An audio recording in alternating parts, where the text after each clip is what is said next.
Hello and welcome to Gradient's weekly roundup of key economic and business developments in Sri Lanka for the week ending 7th October 2022. I'm Nishani Pigera and here are the top stories for this week. Resolution on Sri Lanka adopted at United Nations Human Rights Council. President asks for affordable World Bank loans as more funding mentioned. 4.4 trillion rupee expenditure bill for 2023. Policy rates remain unchanged. We will also briefly look at other notable news and wrap up with the capital markets update. In our main story this week, on Thursday, the new resolution on promoting reconciliation, accountability and human rights in Sri Lanka, presented at the 51st regular session of the Human Rights Council, was adopted. 20 voted in favour, while 7 voted against, and 20 abstained from voting. The resolution, largely based on last year's text, had been updated to reflect the economic crisis, mass protests, and a change in government in Sri Lanka since then.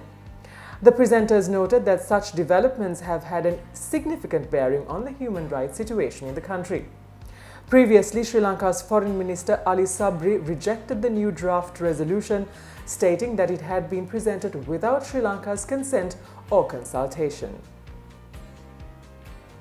President Ranil Wickremesinghe, speaking in Parliament on Thursday, stated that Sri Lanka had requested the World Bank to make the country eligible for cheaper loans as it is no longer able to access market rate loans. With Sri Lanka being classified as a lower middle income country, it currently does not qualify for low-rated loans. Mr. Wickremesinghe also mentioned that Japan will assist in credit reconciliation procedures and was requested to co-chair in negotiating with creditor countries. He further added that the Asian Development Bank has assured a $500 million loan to Sri Lanka. Following the IMF certification, a $1 to $3 billion bridging finance facility is expected from the World Bank. Moreover, a cap on deposit rates is to be imposed to reduce interest rates, and price controls on consumer goods are planned. Sri Lanka's cabinet approved the appropriation bill for 2023. The bill denotes allocations for spending and borrowings for the next year. Recurring general services expenditure is set to rise to 4.6 trillion rupees, whilst 3.2 trillion is allocated for capital expenditure. The gross borrowing requirement is 4.4 trillion rupees. Publishing an appropriation bill is a first stage of preparing the budget, which is scheduled for early November. On Thursday, the central bank maintained policy rates, citing deceleration pace of inflation, with a high probability that it would peak around 75% before falling. Further, it noted that subdued aggregate demand pressures from tight monetary and fiscal conditions, expected improvements in domestic supply conditions, normalization in global food and other commodity prices, among others, will bring down inflation over the medium term. Prices of select durable and non-durable goods were reduced. The price of a LP gas cylinder was adjusted lower, while a 50-kilo bag of INSEE Sunstar and INSEE Mahaweli Marine Plus was reduced by 100 rupees. Meanwhile, a 400-gram packet of full cream milk powder is now 950 rupees, while the 1 kilogram packet has increased to 2,350 rupees.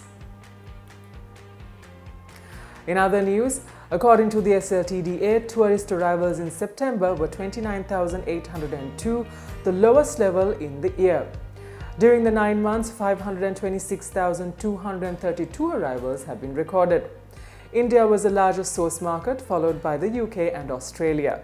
Meanwhile, the tourist arrival target for 2022 was revised to 800,000 from 1 million, with earnings estimate adjusted to $1.7 billion.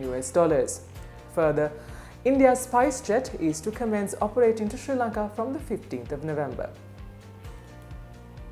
Now let's take a look at the weekly movement of the All Share Price Index and the S&P SL20 Index at the Colombo Stock Exchange.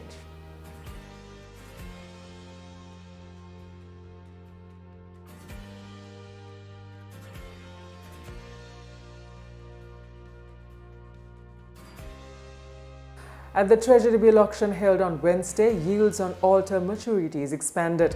Of the 145 billion rupees worth of bids, 85 billion rupees were accepted. And here's how the rupee performed against the dollar this week.